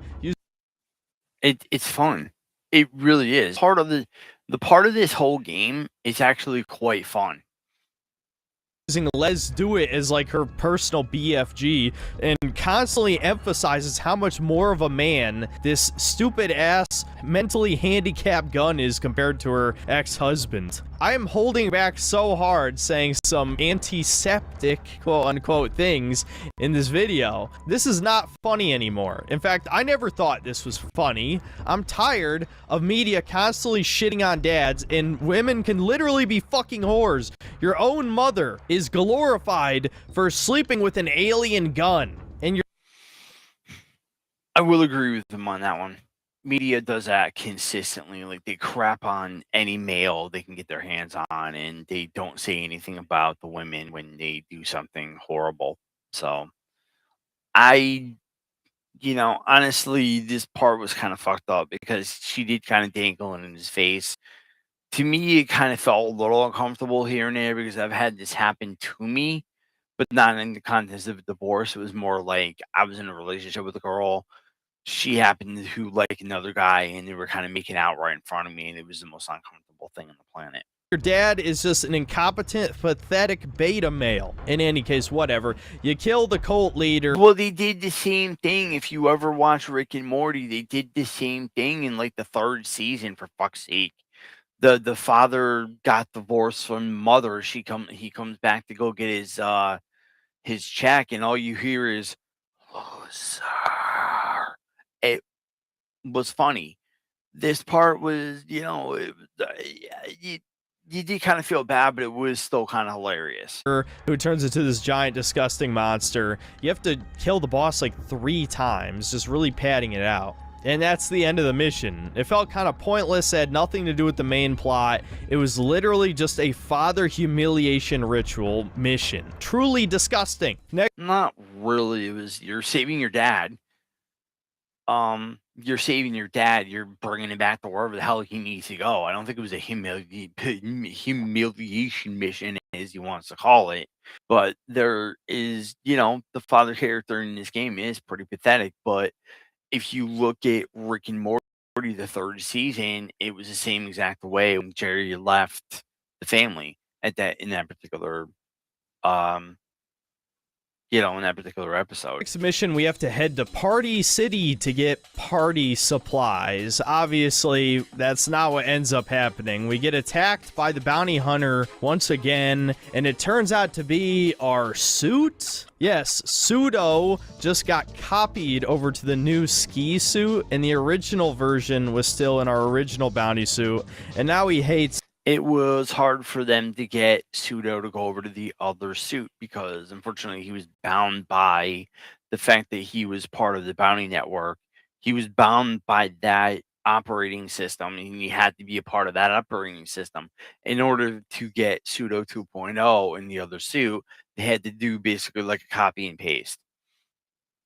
Don't mean to spoil it for you guys, but that's what genuinely happened. Us, and he almost kills us, but then we both get captured by the fat bitch bounty hunter, who I actually haven't even brought up so far, but she was a recurring boss battle. Not really an important character, even though they really tried hard to make her relevant. So now you and this Pseudo end up in a prison cell together, and you have to escape. We find out that the real villain of the game is Nipulon. Wait, who the fuck is Nipulon? He was from the first game, by the way. Nipulon was the first.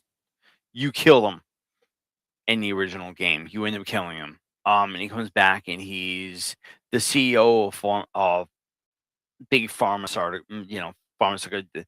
the people that want to turn humans into pills. So basically, he's no better than the original guy that was doing it, that was smoking humans, and he's just as bad.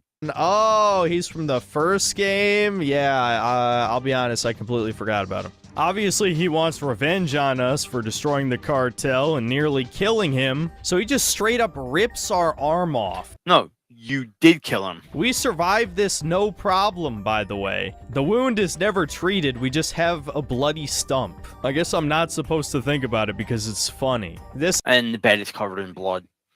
Ends up just being a really cheesy kind of point and click adventure style puzzle where you kind of just hit E on everything and hope it works out. I want to point out at this point, this is where the bugs and unfinished nature of this game become really obvious. I've been kind of just skipping over it for the sake of time, but there's a lot of minor bugs in this game that are distracting, whether it's objects clipping into each other, sound effects either being non-existent. No bugs in my version. And the version that I played on the Xbox. And are glitching out. Sometimes your guns will just disappear from your hands. Stuff like that isn't really a big deal. Never happened to me. Oh, and of course, this is on top of the typical Unreal Engine 5 problems you'll see, like the game running like shit, it crashing for seemingly... Never crashed, never had a problem. I don't know, Unreal Engine 5 seemed to work just fine on my Series X. No reason. And strangely enough, I even completely lost control of the camera. Oh, and my Series S too. Camera at one point, unless I was holding left click. And I actually had to restart the boss fight against the Grifter Wizard because Jar Jar Binks' trick hole ability, which like tears a hole through reality, the visual effect just glitched out, so I couldn't aim through it to shoot the weak spot of the boss. So that was pretty annoying. But in this segment, I guess I was clicking too fast because a hammer got stuck into my hand for the rest of this segment. But don't worry, if that wasn't notable enough for you, the bugs only get worse from here. In any case, the first Pseudo ends up making a gravity gun out of random junk in the cell. You end up putting his AI inside of a Tamagotchi, which you attach to the gravity gun, and then the pair of you escape. But Nipulon... So that was kind of cool and kind of funny at the same time. Catches you right before you get into the escape pod, and he rips your other arm off. But luckily, Pseudo decides to save you after all, even though he hates you. And you wake up back in the arcade where conveniently the robot lady, who has done absolutely nothing this game, has attached two arms... No. She's humping Lizzie. ...that look identical to hers onto you, which, like I said before, you have no gender in this game. So if you're a man playing this, which is going to be 99% of the audience, you now have two pink robot arms. Yeah, that's just the cherry on top of the shit cake. Anyway, we gotta get a move on. So now we got 2 more bounty targets, the first of which is a famous actor who supports removing the rights of humans. But before I killed him, I decided to explore around the sandbox a little bit. I'm not gonna talk about this in detail, there's really not much to talk about. Instead of the levels being sort of mini semi-linear sandboxes like the first game, all of the missions in this game are ultra-linear movie game segments like I mentioned before. But now there's 3 mini sandboxes to explore and get a bunch of optional treasure chests. I would much rather the levels be a little bit more open and have half as many cutscenes, if that. But it also means there's a couple little optional activities you can do, like I mentioned the speed dating before. You can also bet on these like combat arena segments. I didn't mind the sandbox, or whatever you want to call it. I didn't mind the levels in this game at all. In fact, I've already beat the game. I went back and just fucked around the whole time for, like, I want to say a good hour. And the reason I even bring this up is because to get to the combat arena, you have to travel inside of a Jewish penis alien that was in the DLC for the first game. I've never seen so many Duffalo up close before.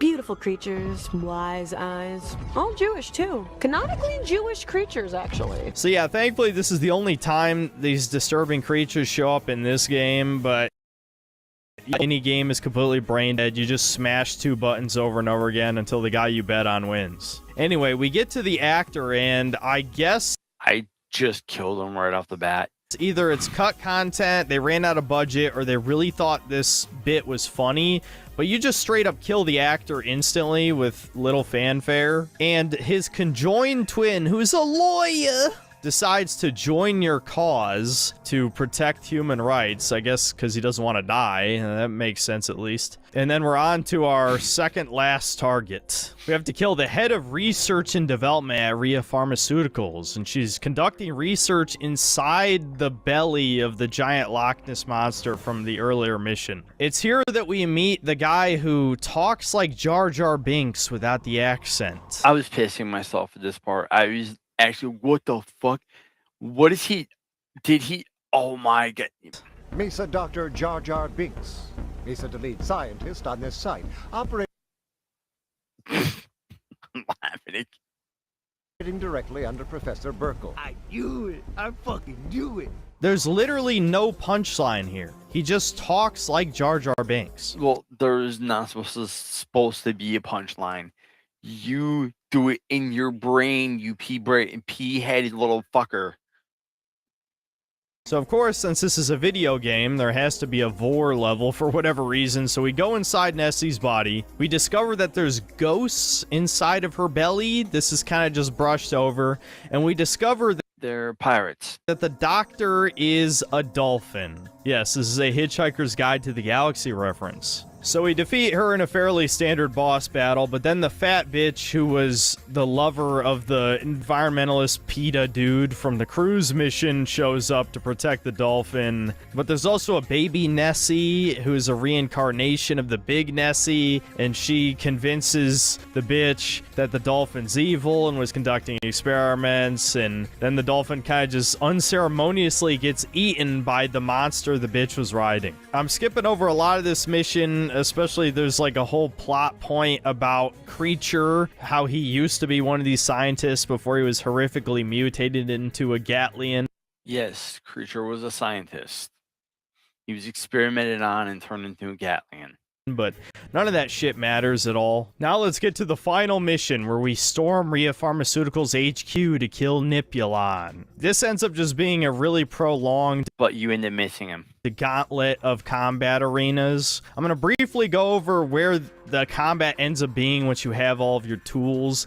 It's more or less exactly what you expect. All you do is use your Q trick hole ability, shoot some guys a few times, switch to your next gun, use Q again, shoot some more times, switch to your next gun, Q, shoot, so on and so forth. You just rinse and repeat using all of your abilities. By the time you cycle back to your first gun, the cooldown is already over. So the combat becomes just this incredibly brainless mishmash of spamming Q and left click. Really? The original game did the same exact thing, if you don't remember.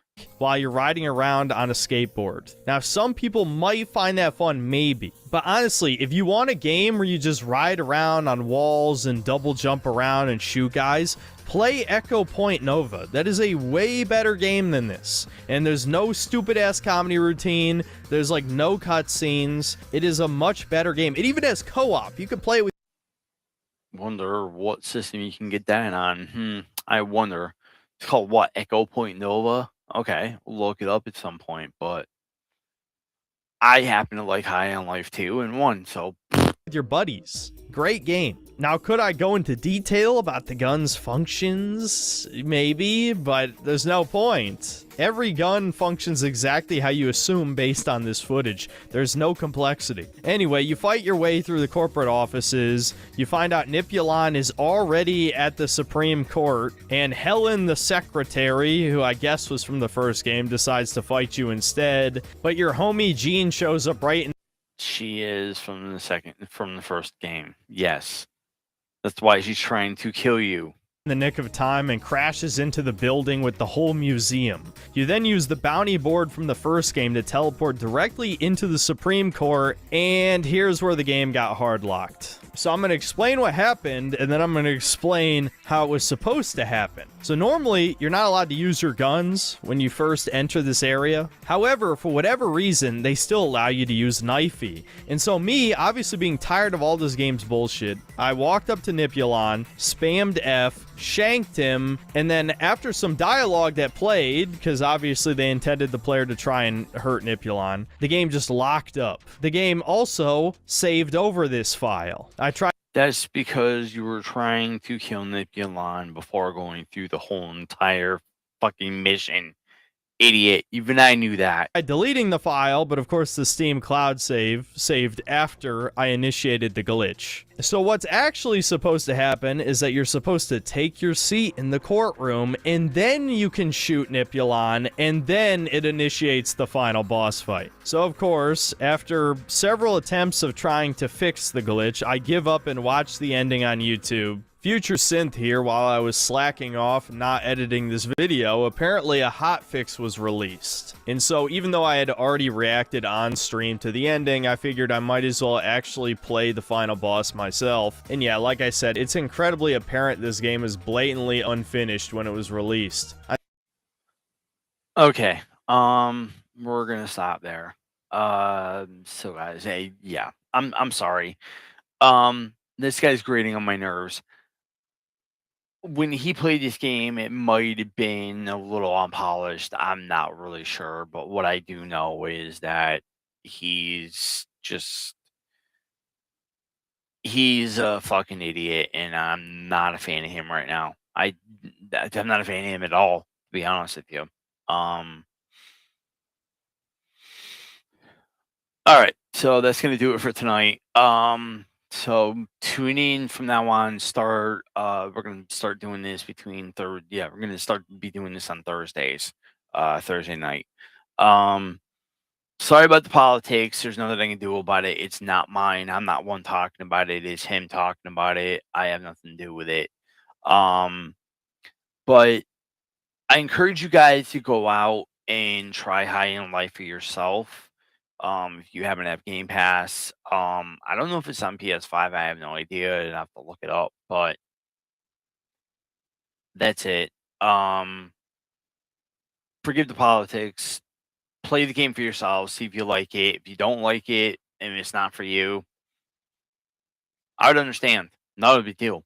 There's not every game out there that's for me, but this happens to be one where this guy is just, I don't know. I have no idea. But we're gonna end things here. I want to say thank you everybody that tuned in tonight. I appreciate it. I'll be back tomorrow night. Fortnite Friday, guys. Fortnite. So we'll see if we make any more jokes like Do not plow us without taking us to dinner. Yeah, that kind of shit. So but Anyways, with that being said, I hope you guys enjoyed it. Don't forget to hit that thumbs up if you enjoyed this video. Don't forget to hit the subscribe button as well, turn notifications on. Come check me out on Twitch. I am live 4 days a week, 2 days during the day and 2 nights at night. But definitely come check me out. www.twitchtv.com/InfusedZKiller. So take it easy, guys, and we will be back on Friday, streaming Fortnite. So later.